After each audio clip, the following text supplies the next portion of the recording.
Dove Audio presents The Hitchhiker's Guide to the Galaxy by Douglas Adams, read by the author. Chapter 19. "Are we taking this robot with us?" said Ford, looking with distaste at Marvin, who was standing in an awkward hunched posture in the corner under a small palm tree.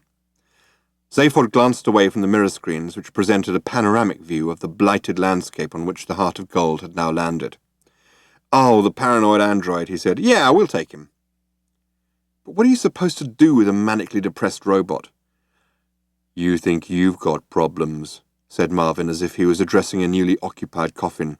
"What are you supposed to do if you are a manically depressed robot? No, don't bother to answer that. I'm 50,000 times more intelligent than you, and even I don't know the answer. It gives me a headache just trying to think down to your level." Trillian burst in through the door from her cabin. "My white mice have escaped," she said. An expression of deep worry and concern failed to cross either of Zaphod's faces. "Nuts to your white mice," he said. Trillian glared an upset glare at him and disappeared again.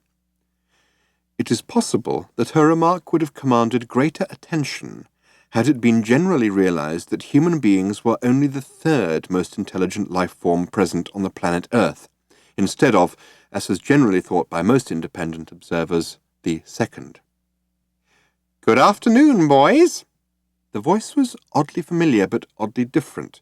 It had a matriarchal twang. It announced itself to the crew as they arrived at the airlock hatchway that would let them out onto the planet's surface. They looked at each other in puzzlement. It's the computer," explained Zaphod. "I discovered it had an emergency backup personality that I thought might work out better." "Now, this is going to be your first day out on a strange new planet," continued Eddie's new voice, "so I want you all wrapped up snug and warm, and no playing with any naughty bug-eyed monsters." Zaphod tapped impatiently on the hatch. "I'm sorry," he said. "I think we might be better off with a slide rule." "Right," snapped the computer. "Who said that?" "Will you open up the exit hatch, please, computer?" said Zaphod, trying not to get angry. "Not until whoever said that owns up," urged the computer, stamping a few snapses closed. "Oh, God," muttered Ford, slumped against a bulkhead and started to count to 10. He was desperately worried that one day sentient life forms would forget how to do this. Only by counting could humans demonstrate their independence of computers. "Come on," said Eddie sternly. "Computer," began Zaphod. "I'm waiting," interrupted Eddie. "I can wait all day if necessary." "Computer," said Zaphod again, who had been trying to think of some subtle piece of reasoning to put the computer down with, and had decided not to bother competing with it on its own ground. "If you don't open that exit hatch this moment, I shall zap straight off to your major databanks and reprogram you with a very large axe. Got that?" Eddie, shocked, paused and considered this. Ford carried on counting quietly. "This is about the most aggressive thing you can do to a computer, the equivalent of going up to a human being and saying, 'Blood, blood, blood, blood.'"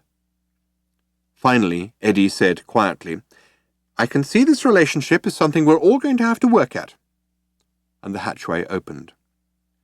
An icy wind ripped into them. They hugged themselves warmly and stepped down the ramp onto the barren dust of Magrathea.